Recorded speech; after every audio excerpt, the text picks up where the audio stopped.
The whole trucking situation is getting kind of intense, especially now we're actually seeing loads inbounding for New York City having a plus $2,000 extra price tag to it, so it can actually incentivize truckers to go to New York City. Now, one thing everyone needs to know about the whole trucking boycott of New York is, number one, not every single driver is boycotting New York City. You just need 5 to 10% of people who are boycotting New York City to just have the goods become more expensive.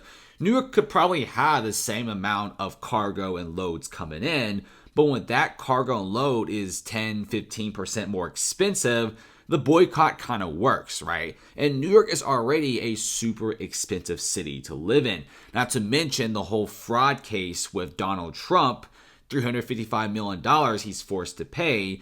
Even guys like Kevin O'Leary is like, yeah, this is unjustified. It was just some very normal real estate activity. But for some reason, New York is very biased against Trump and is punishing him. And not only making him to pay that, but pretty much preventing him from ever doing business, which is causing many other investors in New York City to leave for other states and even other places. Truckers' boycott of New York City could spread to other blue states. You even got interviews with Tucker Carlson, one of the hottest interviewers and reporters out there right now, especially with his most recent reports overseas. We're actually seeing the trucker boycott actually gaining steam. You have a lot of people on social media saying that the trucker boycott is basically over, and maybe it's time for the truckers to do something else, but not really. We're already seeing loads of certain goods going to New York City being more expensive. If you watch his video with this trucker here, he actually explains it pretty well. There's actually cargo and shipments to New York City, but it's all slightly more expensive because there's always truckers that's willing to send their loads elsewhere. And the trucker boycott is real. Check out what this woman is saying.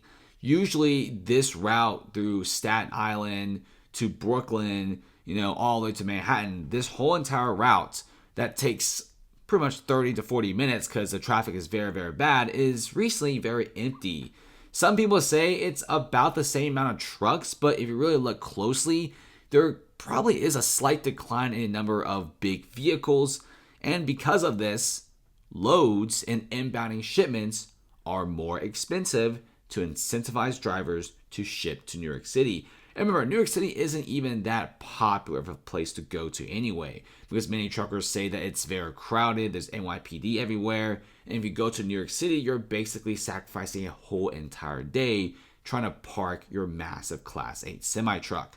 Now, another big thing about New York City is everyone is just kind of mad right now. It's not even about the Trump trial at this point. In fact, many citizens of New York City, even hardcore Democrats, you also have citizens of Harlem, which is in Upper Manhattan, are actually protesting. They're actually really mad. Like, imagine you have a huge homeless population that you don't care about, but of course you will be willing to turn a whole entire empty luxury condo building into a migrant shelter, but not for your own citizens. New York City Mayor Eric Adams says migrants will be getting $13 a day alongside with hotels, free hot meals. I mean, wow, aren't the incentives very good? People also say, why in the world is New York even going for this? Like, New York could just take in 1,000, 2,000, 3,000 migrants, but no, they take in almost 100,000 people, and now the city is literally going bankrupt. Their budgets are screwed, and that's not me saying it. It's the S&P Global Ratings. New Yorkers are fed up with the ongoing migrant crisis.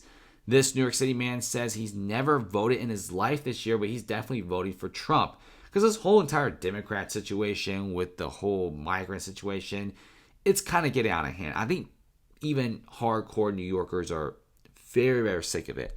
You're even seeing places in Chicago who are also doing migrant stuff.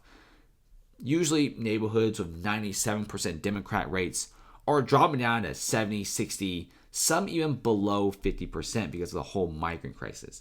Even hardcore Democrats are very, very tired of the migrant crisis. And by the way, these cities are slowly going broke anyway. And now add on top the trucker boycott, it's not looking so good. Thanks for watching, guys. Comment below, and see you later.